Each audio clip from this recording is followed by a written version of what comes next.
Okay, then here a video on how to do, yeah, whatever you want to call it, pen drawing or line art. So I was asked to do this one for someone, and so now how to start. We have to make a little bit of a planning. That is always fairly important, that you first planning a little bit on where do I start and where do I go. So I'm thinking of starting here, then I'm taking in some of this little detail, start going around here, so that way we'll go around, and the ear over here is a little thicker, so then I'll be going down and then down and up, and then work my way back again and take this detail in, and I can go take right away this detail in, and then on my way back I take this detail along, and then we start going this direction, and then I can go and make a stop here, and then what I can do is make a second decision, and then I can go start working here the cat, go around and take in some of the details over here, start working up to there, and then I can go and, for that matter, take here the let me see, what should I go and do then. I could go and run from here back up here, because there are gonna be spots where I'm gonna be going double, unless we are gonna go and make extra jumps, but I like to do it all in one pass. So then we can also start, or we end it here, so we can first go up and then come back down. So there are options of doing this as a single run, or we can make it here a person could go and make this one piece and make it a double run. So then it would start over here, go up to there and run back again, and this previous we could go and run that in a triple stitch. So that is all little things where you have to do planning on what you're gonna do. And let me see here.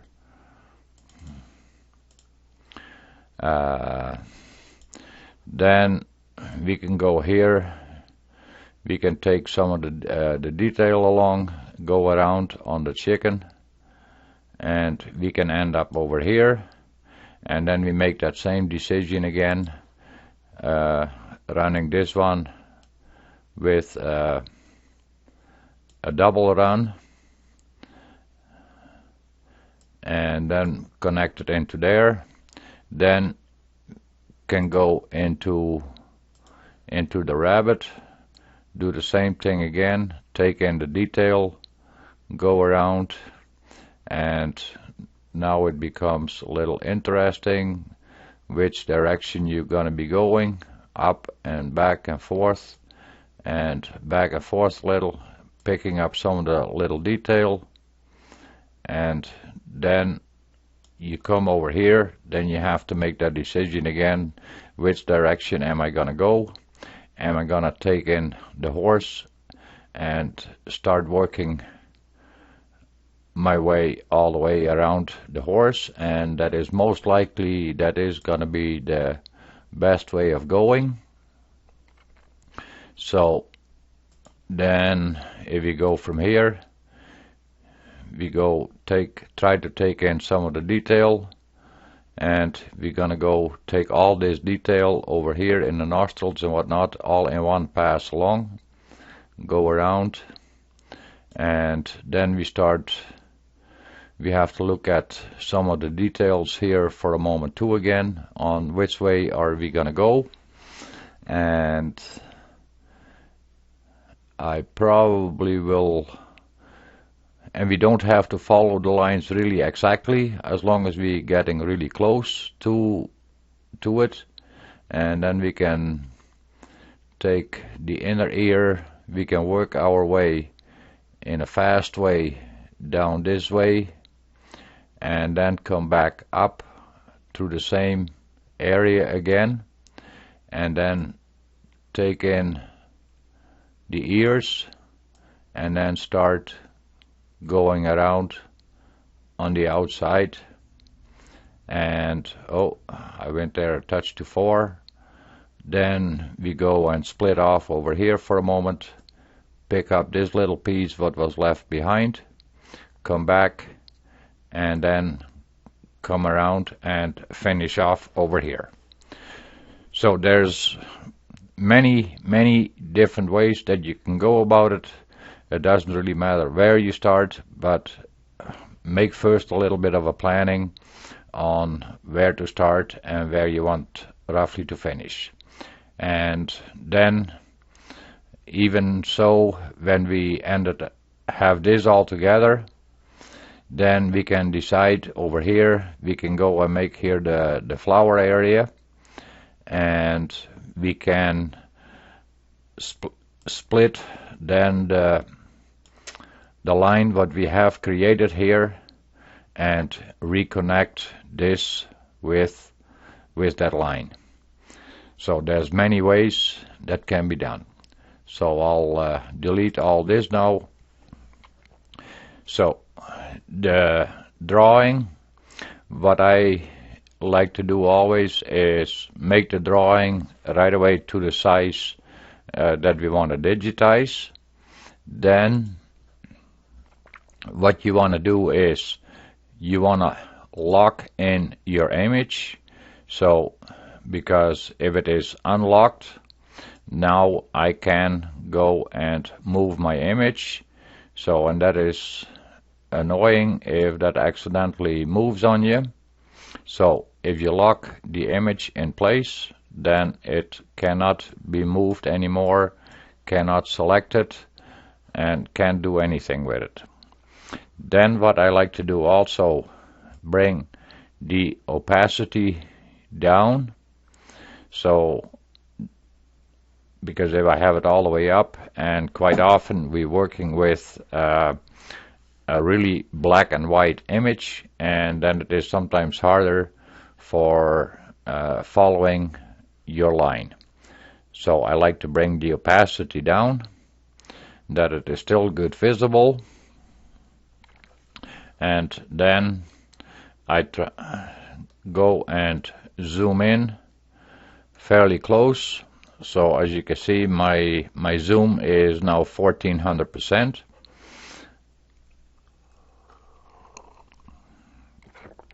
And that for a running stitch, that doesn't really matter. Now that I have nothing selected, then I will go to my Bezier tool, and I have my Bezier tool. I will show the setting. I went into the preference window by double clicking on the Bezier tool here, and I have my last used style. If I go to this tool's own style, then you will have that the stroke is always black, but I like to use the last used style, and that is everybody's preference. Sometimes I will go and change that on the go, and if there is nothing selected on the screen, then I can go and set my color for the line right here by just clicking the center roller wheel. I can go right click on it and set stroke, or I can go and use the shift key and shift key down and the left click. Okay, so let's get started. I just have to double check which line I want to follow. Okay, and then I just start here on the edge and click and make quite a few clicks. That way you don't have to make the curves too accurate. That way you can just go. As you can see, now I went into there, and now I'm going back out again, and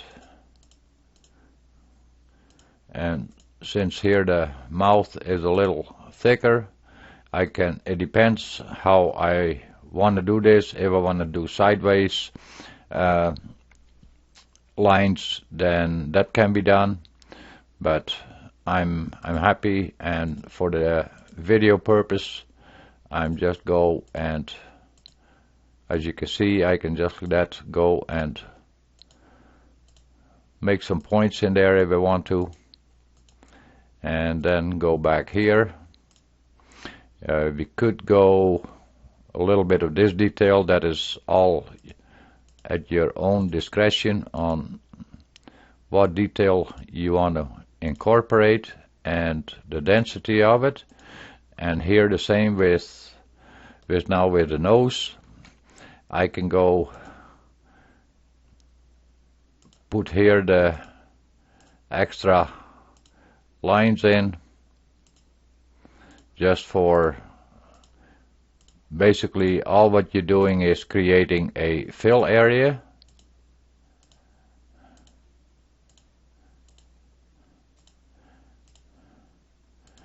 And then I try to go back here for a moment and then finish up, go around again.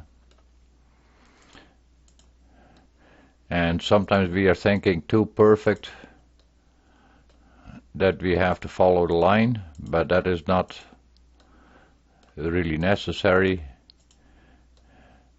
And sometimes we have to zoom out a little bit on checking, hey, where are we and where do we want to go for the contour. And we always have to do a test stitch out before the final stitch out. So now I can, and you want to watch a little bit if you're having these kind of lines and you want to have them running in a certain direction, that if you're moving down in there, at least that is what I like to do, is go move in that direction to the end,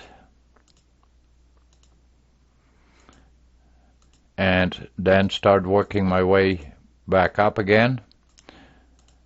And I may not work it in the right density right now for the video purpose, but it is just to show you how I would go about it.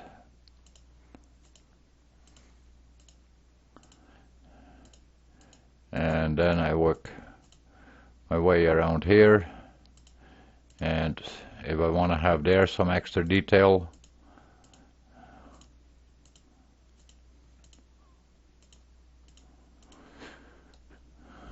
then I start working here, and I'll keep that as the single. And now I'm starting to go along the same line, and then I watch a little bit that I'm lining up my points fairly close to the line, depending a little bit on the thickness I want.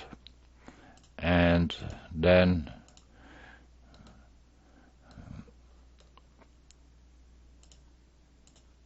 we start going around here.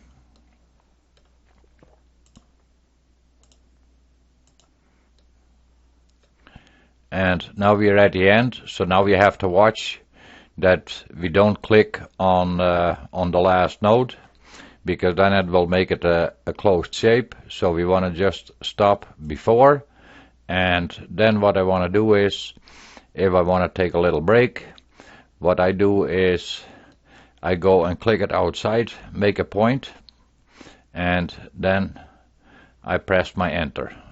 Oh, edit.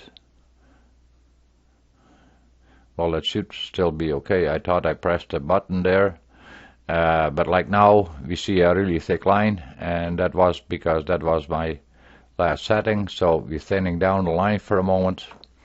We have a dashed line. I'll like to change it over to a solid line for a moment.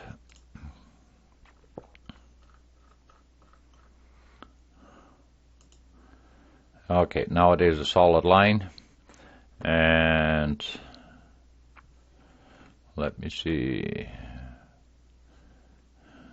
if I go now to the node select. I'll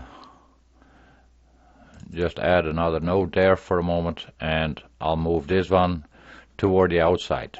And the reason why I put it toward the outside, that is, then it becomes easier for me to go and find the last node where I finished, or if I need the first node.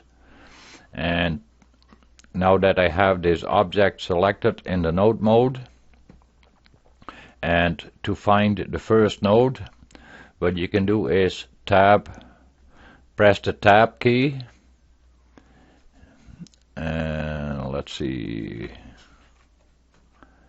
no, I don't know, yeah, the shift tab, then you're going back.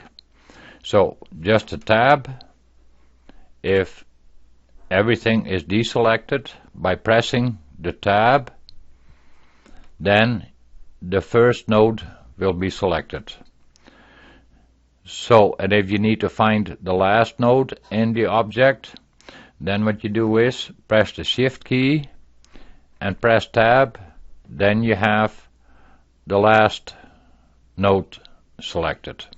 So then press the tab key again, then we have the first one, and that way we can, as you can see, it is moving. Pressing the tab key, it will move on to the next node. So if there are certain spots or things you have to select, the first node or the last one, that is how you can find those. Okay, now I will go and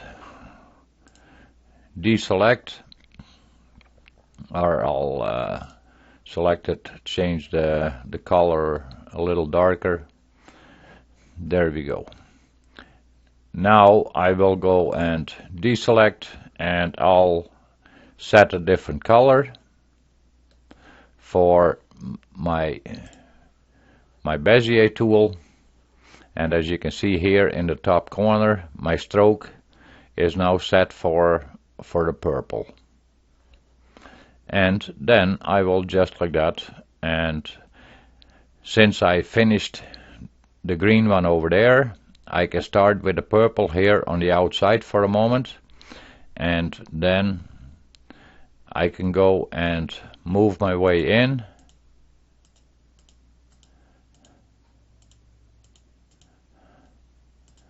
and I'll take a little bit of this detail.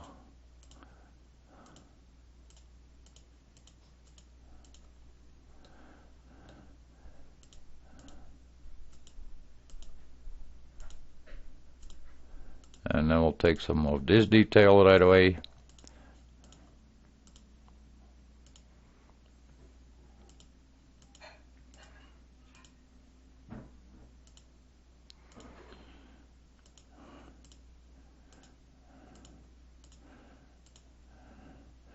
And now you have to make sure a little bit again that we make sure that we're lining up on the outside line again.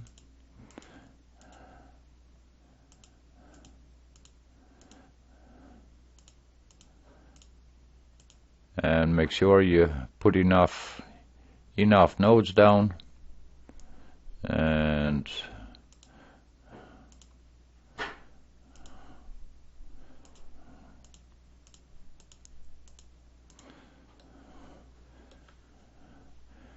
And some of these things we thinking too complicated, and we also have to think that what we see on the image is sometimes hard to get it into the embroidery, because of we are dealing with threads, so the thickness of the thread makes it all look different also.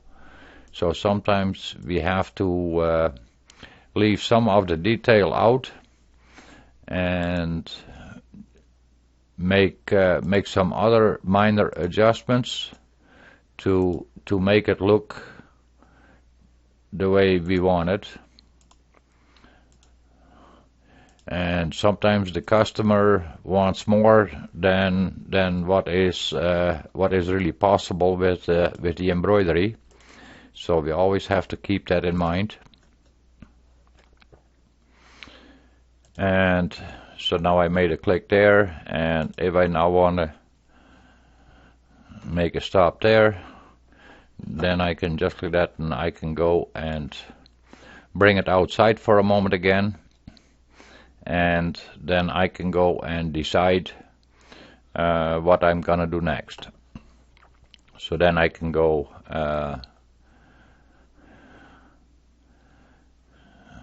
if I select and then deselect off the screen, and now I can go and right away and I can pick another color, and so I'll do a little bit here yet, and then I'll show how you can go and connect the nodes. So I'll go back to the Bezier tool, and I don't want snapping, because otherwise it's gonna snap to the other line. And so I finished here. Now I go move myself back to the line again and work this way. Yeah,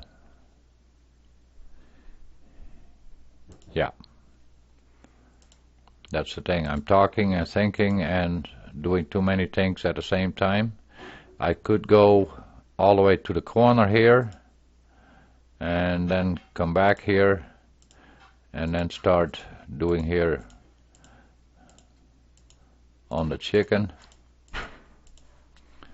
and take a little bit extra in there.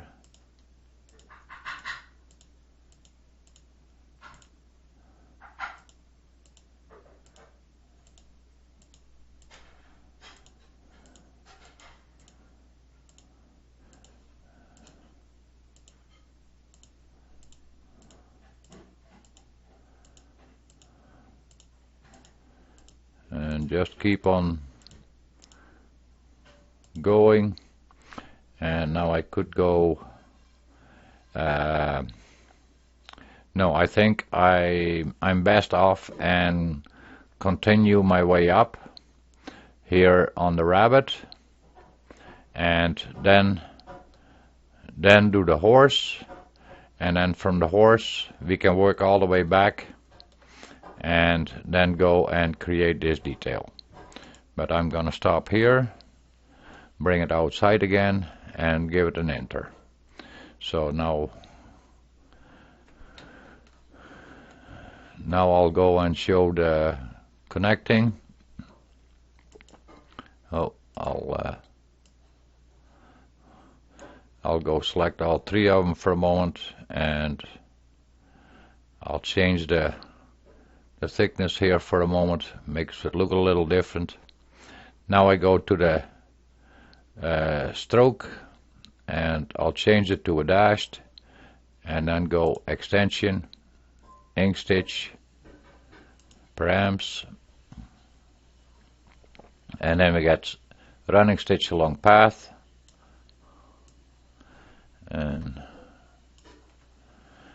there you can see, there we have the dog is whatever we drew in there we got, and then we can go and so on our the stitch length can be changed here. That your stitch length will also a little bit determine on how your contours are going to show up. If you have that a long length, then in the curves you may not get as smooth of a stitch. So if I go here, apply and quit, now we want to go and connect the parts to make sure that everything stitches out in one pass. So then what we do is we can go here, we want to be in the node select, and we knew that this was the last node, and we go and hold the shift key down and a click. Now we can go and select these last two nodes, and we can go and join the selected nodes. Then what we can do is we can just click that, slide that node over into the line. Then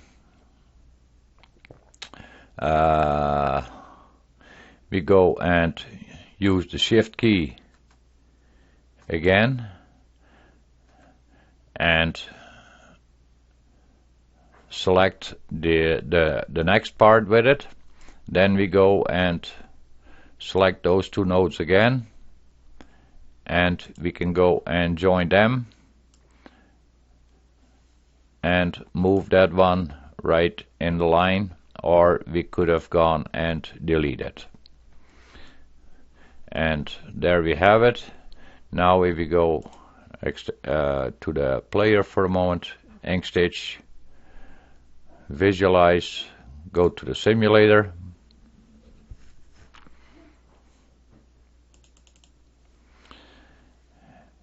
and there you can see we have these parts all together. And close out of here. Then what I want to show yet is the extension in the params. So like now we have the running stitch along the path, and now we have the option here, we can set repeats. If we set a repeat at 2, it will first stitch it once, and then it will start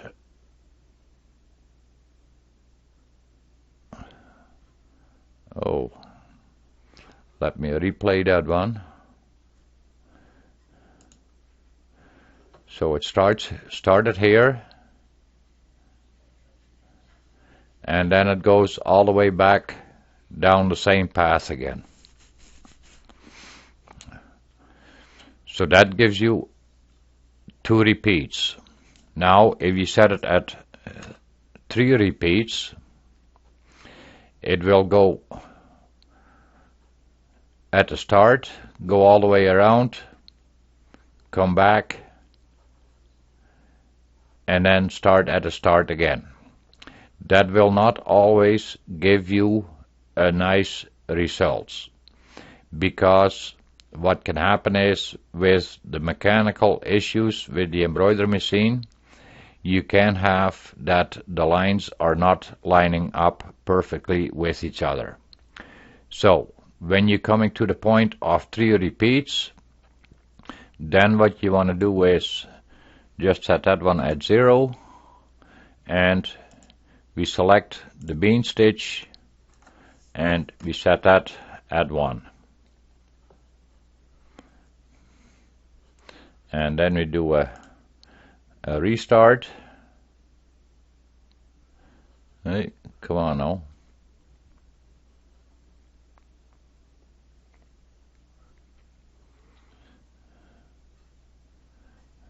We want this one. Well, let me check and see if it changes.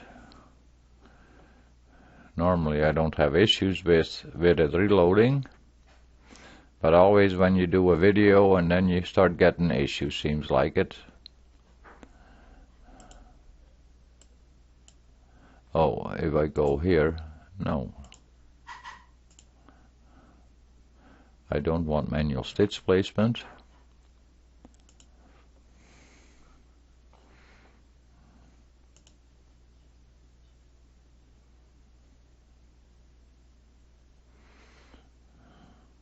For some reason it is not really doing the bean stitch right now.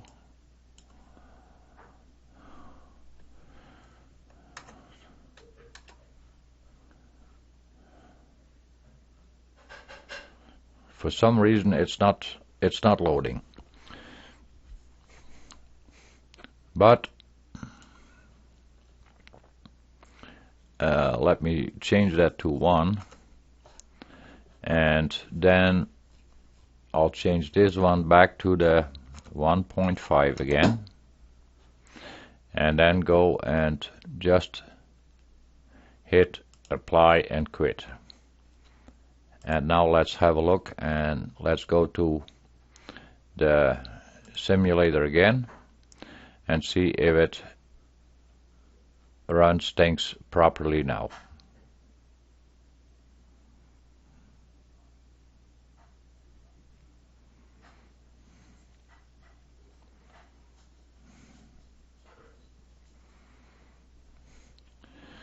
It has a little bit of a hard time this time.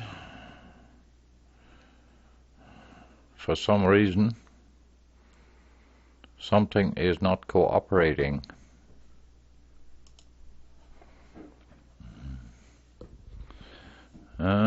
This is strange.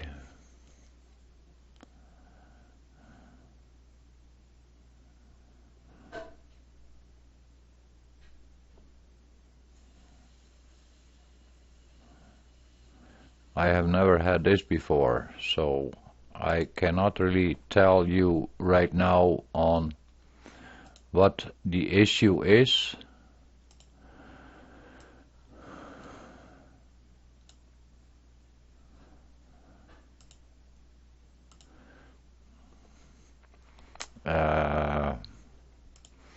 Extension, inkstitch, edit.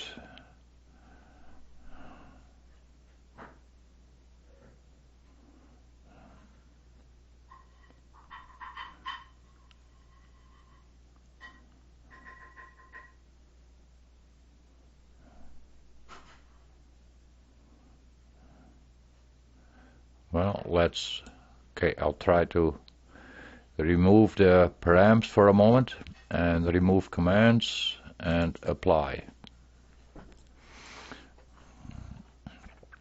And then I close, and so it is selected, it is a dashed line. Then we go extension, inkstitch, params, and well, let it run for a second. I move the screen, the window over, and now we go to the bean stitch, backspace 1.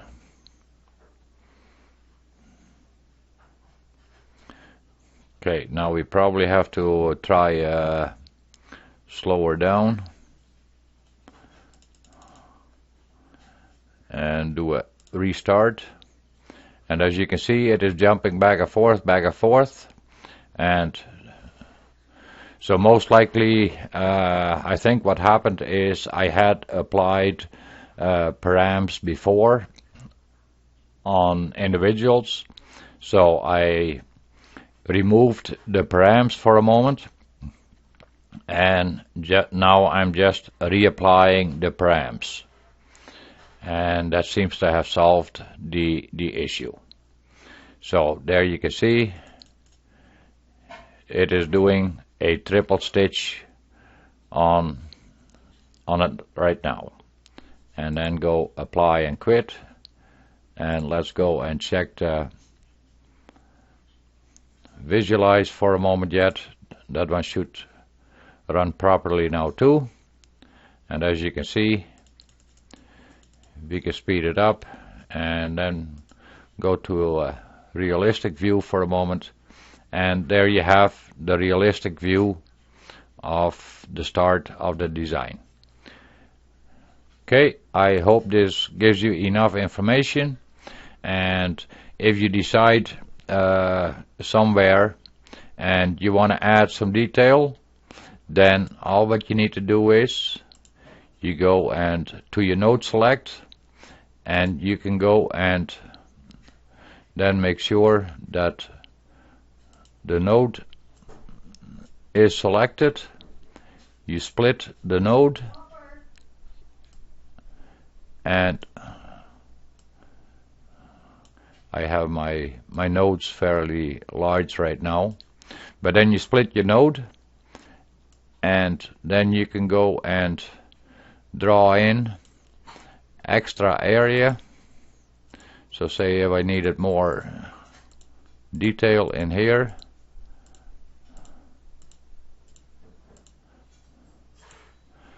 and then I finish here, then I will go to the node select, shift, and I'll put these two nodes on top of each other. Oh, I gotta zoom in really close. Now I can go and select them, and then I connect those two nodes. Then I take this node, put that on top of that one, select them, and join the selected nodes, and I can go and move the node over in place again in order to add some more detail. And the color changed because that was the last color what I was using, and when I connected with that one, then it changes all that color. But in the end, then I go and set the right color on what I want to have the design to be sewn out at. Okay, I hope this is enough information for you to get started, and thanks for watching.